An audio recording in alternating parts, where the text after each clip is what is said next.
วันมื้ออื่นเนาะทุกคนอยู่เฮือนเซาหญิงเปลี่ยนมุมทุกคนป้าทุกคนป้าเบิ่งกันเซาหญิงดังไฟทำอีกว่าเขาสิได้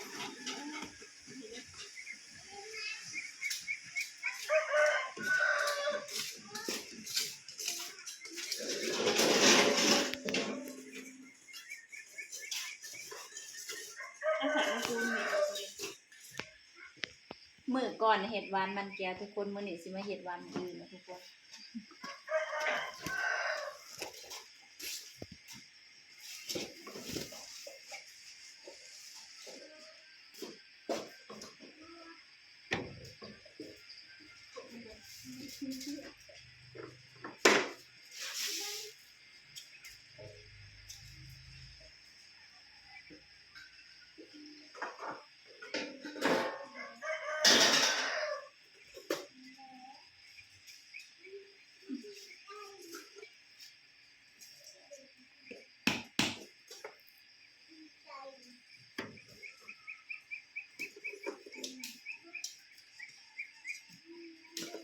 หลอกมันจะมีหลอกว่าแต่ว่าหลอกมันบ่มาหาเป็นทานแต่มันปกติมัน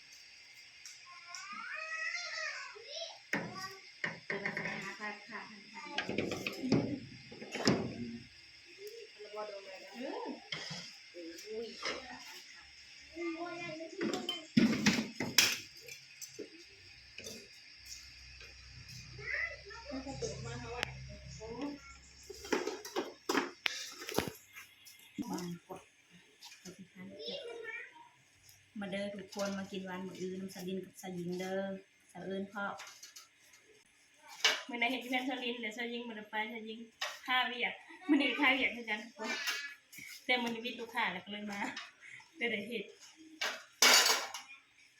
เอานี่มันมาให้มา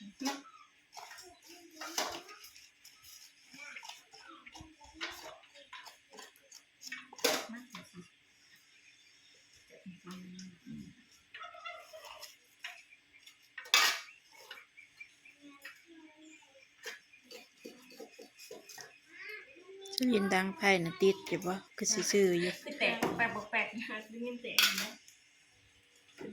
ทั้งลมก็บ่ควดควดขี้เถ้าก็บ่ควดบ่เค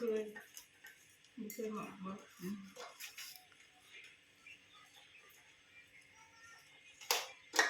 กินของกินนอก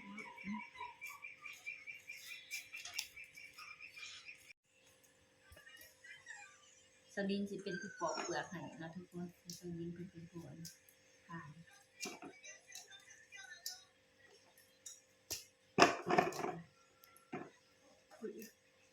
อันนี้ปอกขนมปอกขนวนบ่แม่นปอกเปลือกเปลือกน่ะบ่ได้ปอกเนาะต้มเบิดกันกาบเลยชาลินว่าจังแซ่บเลยทุกคนตกเบิดกาบนะมันคั้นหลอกเปลือกออกนะกาบมันนิ่มมันกาบโอ้ยหมอคือน้อยแท้ชาลิงหมอที่ต้มทั้งคู่เด้เฮาคิดว่าสิต้มใส่หมอแน่ๆอันนี้เซินเพิ่นย่านบ่อิ่มทุกคนตาใหญ่กว่าท้องอื่น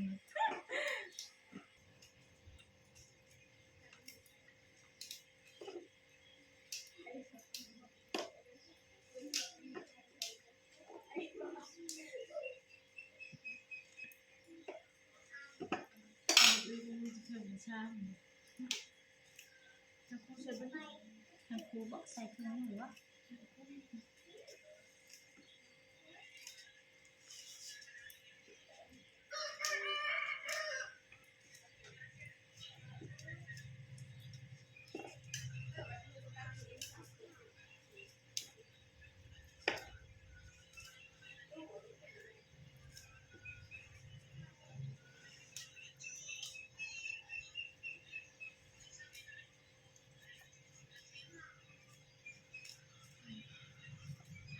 หวานมันแก้วกับหวานมะอื้อตัวใดแซ่บ มักเออเลย อื้อบ่ไม่รู้มันมีรสจริงๆอะไรหลังบ่หลังบ่เสือเอาอยู่หลังนะเสือใส่กระทะใหม่อยู่บ่ใส่กระทะใหม่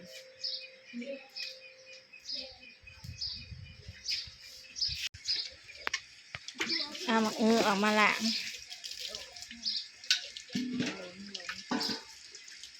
เป็ดหน่อยหันสยิงหลายๆเพิ่นถอกในมักเออแล้วมาแลนมากิน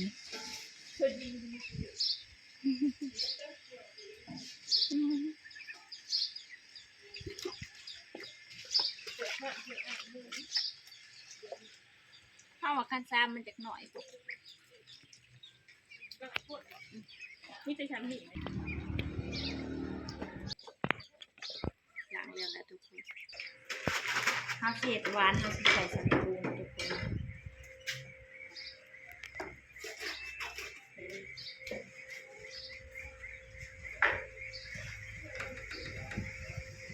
เป็นยังบ่ก่อนก็ได้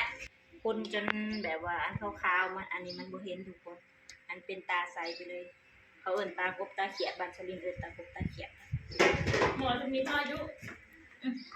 เขาบอกแม่ลองกันนะจำลองเหตุการณ์ ไผ่ในเฮืองค่ะกะลิ สวัสดีทุกคน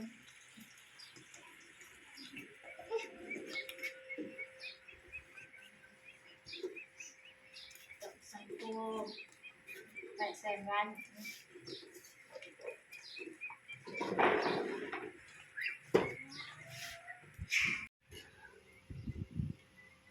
ใส่ระบบสยิงยังไม่ได้ลองทุกคน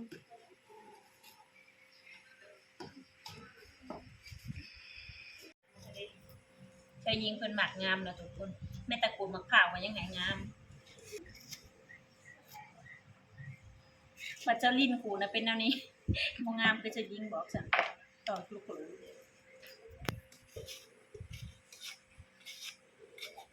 ต้องขูดน้อยๆบ่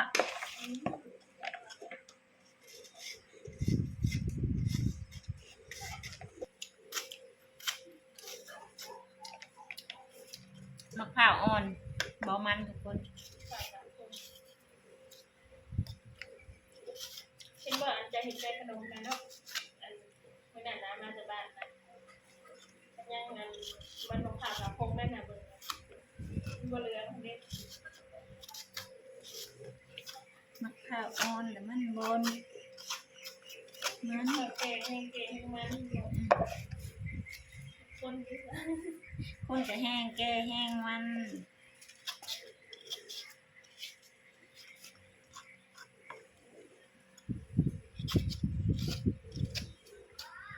มางามของพี่ทุกคนอันนี้เห็นบ่เป็นของงามจังเลยฉันกินบ่เป็นขออนุญาตนั่งแบบนี้นะโอ้ตอนนี้กูลง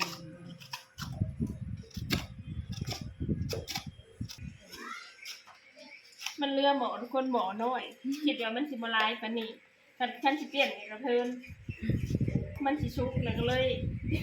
เรือกะย่ามัน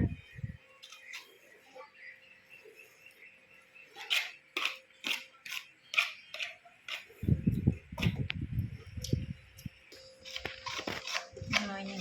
สิแหละ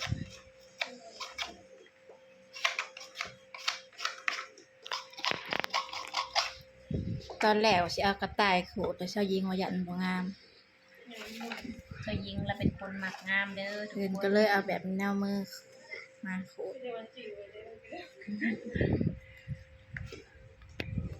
นี่กระต่ายแต่บ่ เคย ได้ ยิง ใส่ แล้วเป็นคนงามเราก็เลยหมักงาม ทั้งกินทั้งขูด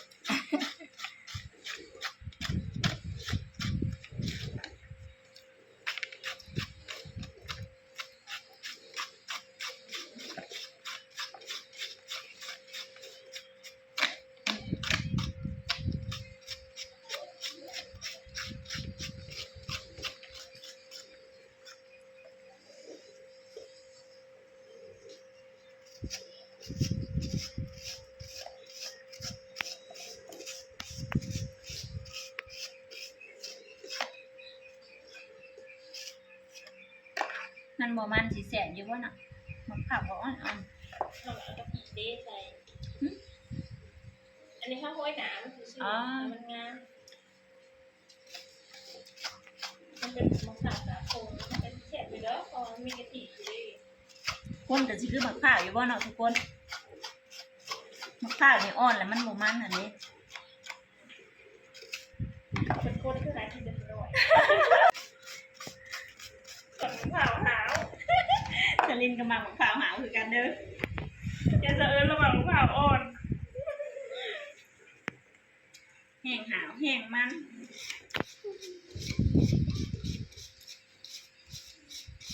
ลอยแขนไม่ได้ยังไม่ได้ดีๆนะ อยากกินของแซ่บก็ต้องมีความอดทน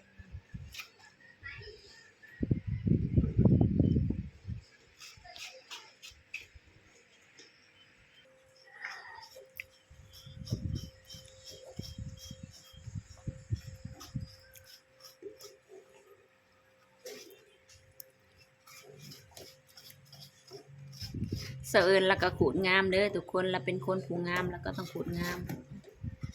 สลินขูดเนี่ยตอนคุลุกขโหลอยู่ ใหญ่คือคนแบบ ใหญ่คือคนมักใหญ่ๆเห็นดิ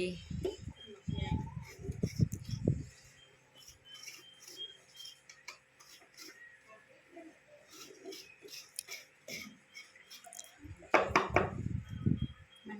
จะอ่อนเนาะข้าวอ่อนแค่โรยหนาทุกคนเลย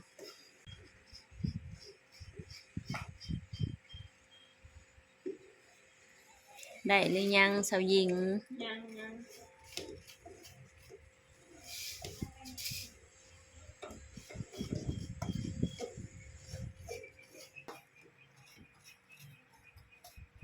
ได้แล้วสิเนาะได้เลย เขาเรียกเบิ่งก็อยากได้แล้ว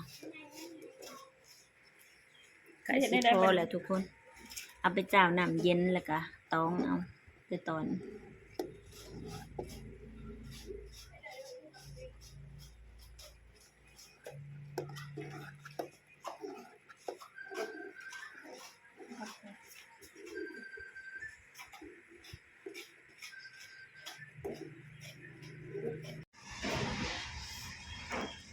แล้วมันคือบ่ได้เลยนะสาวหญิงนี่บ่แห้งหมดเลยนะ บ่แห้งไม่ค่อยนึงแต่ยิงมันมีเอง ใส่กะทิ หอมอันเพราะว่านะมันเข้มข้นเนาะใส่น้ำตาลทุกคนบุหัวสิหวานหรือเปล่า ซ้ำนี่นะเครื่องโลบริโล ครึ่งโลใส่เบิดแล้วเนาะ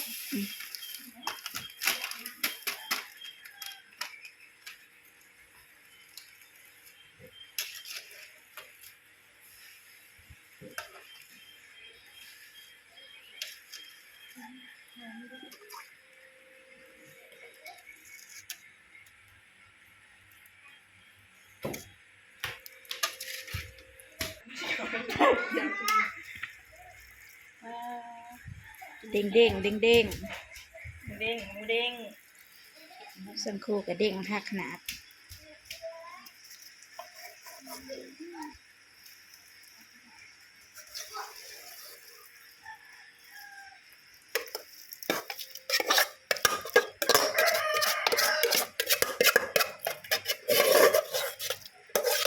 ให้ยิงขวดเนาะ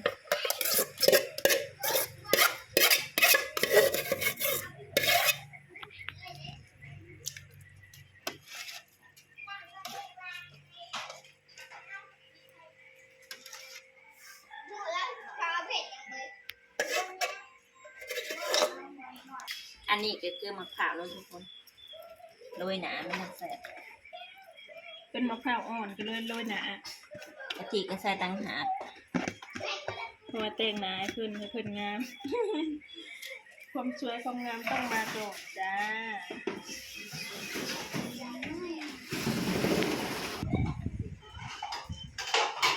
ชิมลายเกลือแล้วก็เพื่อชิมเพิ่งอีกตามทีเดียวแล้ว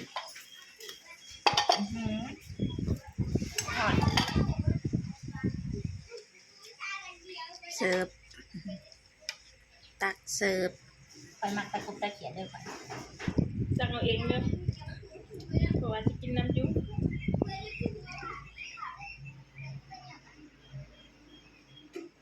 เอิ้นมักตะกุบตะเขียนอยู่ กินน้ำกันเลยครับเอากินบะไรเขาอิ่มข่าวแห้ง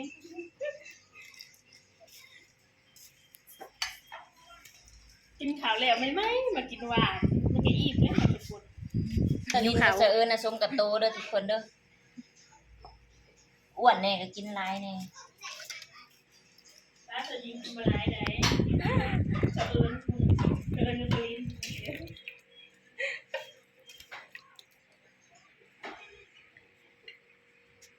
มากระตุกมาจะยิงหนอกบ่ได้ หลายคนอยู่ได้กินทำไมจะ3 คนเด้ มาเล่นกันดิ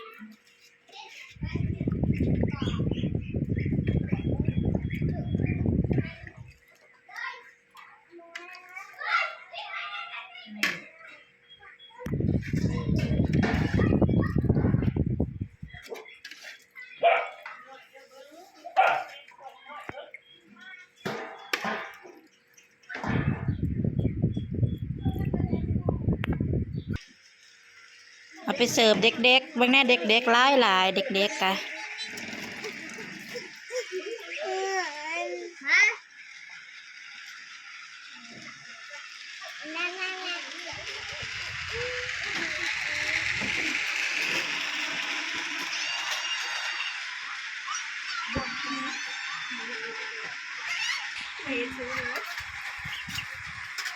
หลายคนกินอยู่ ไม่ใช่เขาอันที่โทนที่ไทยเด้ไปเกิดเด้จากลูกร้านมาได้ใช่ลูกร้านมาหากิน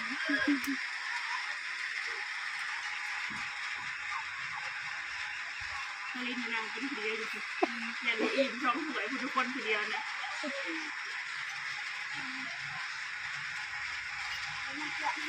ไอ้ที่โทนเด้ที่ไทยเด้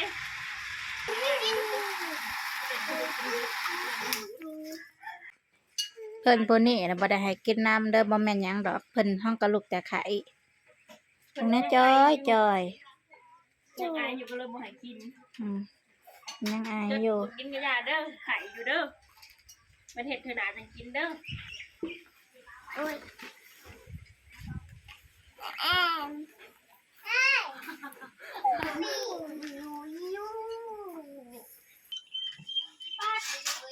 พิซานังเนี่ยยืมแบบกูจะอารมณ์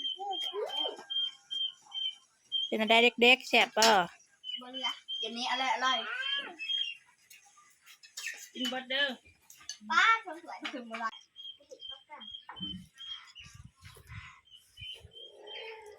ทุกคนกินน้ำแน่ มาเด้อทุกคน เมื่อกินวันตัวจริงเนาะ กินอยู่เฮือนสะยิงเฮ็ดอยู่เฮือนสะยิง ผักผักพอดีผักกับผมทุกคนพอดีแซ่บออกมันหวานหน่อย